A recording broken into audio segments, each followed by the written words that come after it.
વિદ્યાર્થી મિત્રો, આજે તારીખ 5મી જુલાઈ 2025 ને શનિવાર.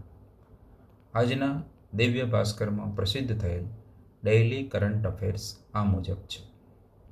Number 1, Hollywood walk of fame.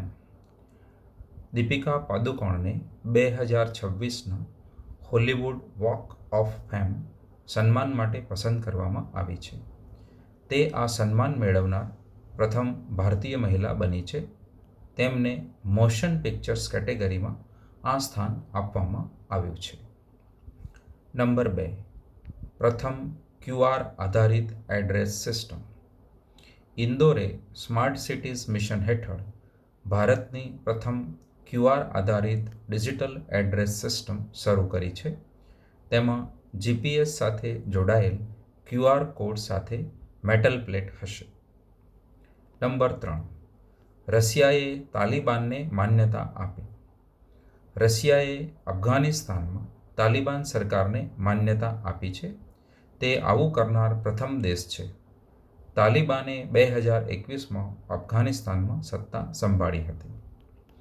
Number 4, SAIL એ પ્રથમ આંતરરાષ્ટ્રીય કાર્યાલય.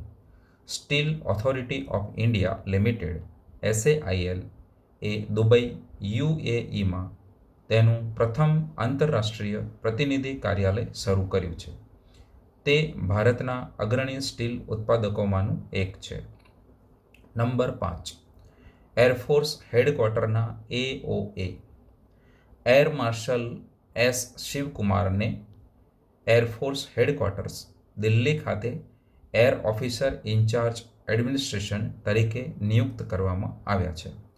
તેઓ વાયુસેનાના વહીવટી કાર્યનો હવાલો સંભાળશે. નંબર 6, કાશ્મીરમાં ખેલો ઇન્ડિયા. પહેલીવાર કાશ્મીરમાં Khelo India water sports festival યોજાશે.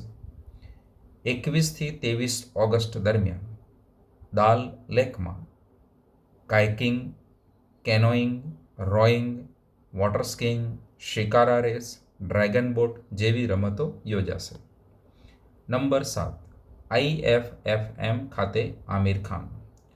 અભિનેતા Aamir Khan IFFM Indian film festival મેલબોર્નના મુખ્ય મહેમાન બનશે.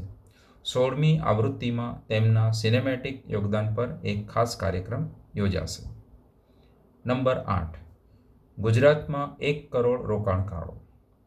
ગુજરાત શેરબજારમાં 1 કરોડથી વધુ રોકાણકારો ધરાવતું દેશનું ત્રીજું સૌથી મોટું રાજ્ય બન્યું છે. અગાઉ મહારાષ્ટ્ર અને ઉત્તર પ્રદેશ આ સિદ્ધિ મેળવી ચૂક્યા છે. નંબર 9, શુભમન ગિલનો નવો રેકોર્ડ. ભારતીય ટીમના કેપ્ટન શુભમન ગિલ ઇંગ્લેન્ડ સામેની બીજી ટેસ્ટમાં બેવડી સદી ફટકારી. તે સેના દેશોમાં બેવડી સદી ફટકારનાર પ્રથમ એશિયન કેપ્ટન બન્યો છે. નંબર 10, પુડુચેરીનો કૌટુંબિક દત્તક કાર્યક્રમ. ટીબી મુક્ત પુડુચેરી માટે કુટુંબ દત્તક કાર્યક્રમ શરૂ થયો છે. આ અંતર્ગત તબીબી પરિવારો દ્વારા ટીબીના દર્દીઓને દત્તક લેવામાં આવે છે.